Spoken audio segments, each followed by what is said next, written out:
सिर्फ angel one में नहीं बल्कि भैया बीएससी हो गया, सीडीएसएल हो गया, सब ऊपर के लेवल से क्रैकडाउन हुआ है। उसका मेजर रीजन है भैया सेबी आ गई है और उसने यहाँ पे चेयरमैन ने आगे बोल दिया है कि ना ना भैया हम फिर से यहाँ पे कुछ जो है छेड़छाड़ करने वाले हैं यहाँ पे ट्रेडिंग्स में। ठीक है, ये जो आपके एफएनओ प्रोडक्ट्स हैं इसमें कुछ तो हम भाई फिर से लोचा लगाने वाले हैं। तो इस चक्कर में यहाँ पे जो है भैया आपके एंजल वन, बीएससी, सीडीएसएल सबके स्टॉक क्रैश हुए आज के दिन पे। ठीक है, अब यहाँ पे पहले न्यूज पढ़ लो, उसके बाद चलेंगे चार्ट पे, फिर डिस्कस करेंगे करना क्या है। जहाँ पे देखो ये लोग क्या बोल रहे हैं, we will consult stakeholder on ways to improve and carefully calibrate the tenure and maturity profile of derivative product so that they support both hedging and long term investing. अब भैया एफएनओ प्रोडक्ट में भी long term investing, तो भाई trader जाए कहाँ फिर उसके बाद। तो यही वाली बात हो गई है यहाँ पे। ठीक है, यहाँ पर जो है आई थिंक कुछ तो ये एक्सपायरी का पीरियड बढ़ा देंगे, टेन्योर जैसा बोला है उन्होंने बढ़ाएंगे, तो उससे क्या होगा, हेजिंग और लॉन्ग टर्म इन्वेस्टिंग पे भी फोकस होगा। अभी क्या होता है, अभी बंदा ऑप्शन बाई करता है और क्विक मनी के लिए बाई करता है अभी, है ना, और 99% चांसेस होता है वो पैसा डुबा भी देता है।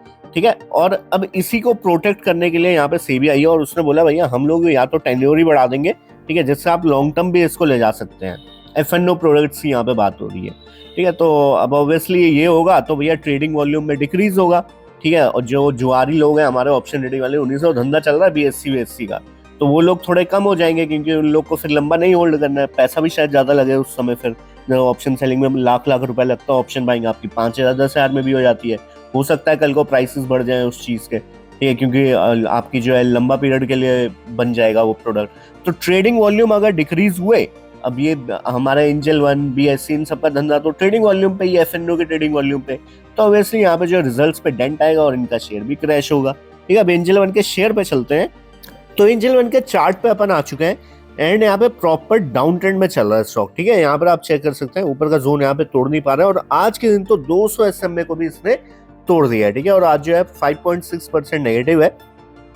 तो चीजें देखो बिगड़ तो गई हैं।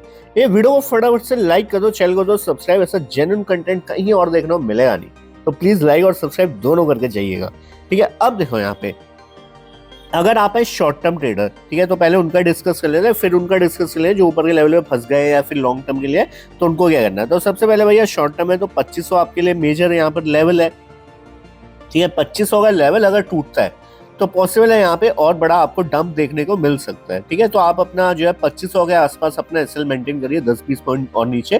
ठीक है, लाइक 2490 2480 के आसपास जो आप अपना एसएल मेंटेन कर सकते हैं। अपने फाइनेंशियल एडवाइजर से पूछें, यहाँ पे कोई भी टिप्पबाजी नहीं चल रही है दोस्त। ठीक है, और भाई आपका 3000 के ऊपर ही बनेगा। ठीक है, जब तक ये अपने इन वाले रेजिस्टेंस को तोड़ के नहीं जाता ऊपर को, तब तक यहाँ पे कोई बड़ा मोमेंटम आता हुआ देखने को मिलेगा भी नहीं। ठीक है, तो ब्रेकआउट पे जो भी प्ले करना चाहते हैं शॉर्ट टर्म के लिए वो 3000 का वेट करें, और नीचे के लेवल्स अगर आते हैं तो कहाँ पे कैसे ऐड करना है वो भी यहाँ पे डिस्कस कर लेते हैं। पहले उनका बता देता हूँ भैया, जो ऊपर पे लेके फंस गए, ये ऊपर बहुत ऊपर गया था ये। ठीक है, अब यहाँ पे देख लो भाई प्रॉपर ही डाउन ट्रेंड में चल रहा है स्टॉक। ठीक है, तो जब तक ये इस वाली ट्रेंड लाइन का ब्रेकआउट नहीं देगा तब तक यहाँ पे कुछ मोमेंटम आता हुआ देखने को मिलेगा नहीं, हमेशा ऊपर के लेवल से सेलिंग आ जाएगी। ठीक है, तो अब अगर आप इधर पे लेके फंसे हैं, इधर पे लेके फंसे हैं, इधर पे लेके फंसे हैं, तो आपको क्या करना है। और आप लॉन्ग टर्म के लिए मैं मान रहा हूँ कि अब आप होल्ड कर सकते हैं। इधर पे लेके ट्रैप है तो आप ऑब्वियसली पूरी साइकिल ही देखी होगी आपने, तो आप लॉन्ग टर्म इन्वेस्टर ही हुए एक तरह से। ठीक है, तो यहाँ पे डिस्कस कर लेते हैं, बट उससे पहले एक काम करो, फटाफट से जाओ टेलीग्राम पे सर्च करो विजू स्टॉक पॉइंट, फ्री में स्टॉक से मिलता है, जहां पे आप लोग बड़े पैसे छाप सकते हैं। उस चैनल को ज्वाइन कर लो, लिंक डिस्क्रिप्शन में भी आपको मिल जाएगा। अब आओ दोस्तों यहाँ पे एंजल वन पे। ठीक है, अब यहाँ पे लॉन्ग टर्म का व्यू मैं आपको बता देता हूँ। अगर आपका व्यू है इसमें 10 से 15 साल का, तो आप रख सकते हैं होल्ड, कोई दिक्कत नहीं है, अच्छा स्टॉक है। ठीक है, आपको मैं कुछ लेवल्स भी यहाँ पे डिस्कस करके दे रहा हूँ जहाँ पे आप एडिशन करने का भी सोच सकते हैं। तो अगर यहाँ पर इसी के आसपास अगर कोई सोच रहे कि भैया यहाँ पर अब अच्छा गिर गया ऊपर के लेवल से, यहाँ पे खरीद लूँ क्या, तो मैं बोलूंगा एक बार को रुक जाओ, अभी डाउन ट्रेंड में चल रहा है स्टॉक और अभी इसने सपोर्ट लिए नहीं है।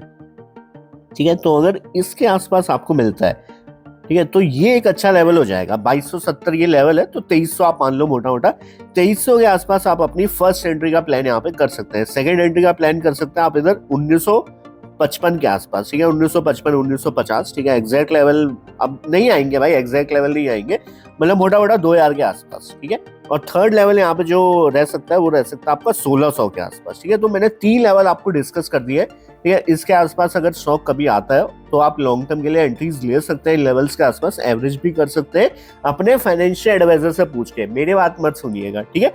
तो फिलहाल इस वीडियो में रोकते हैं, तब तक के लिए bye bye. Host and host only Vishal Sushil, चलो बाय बाय।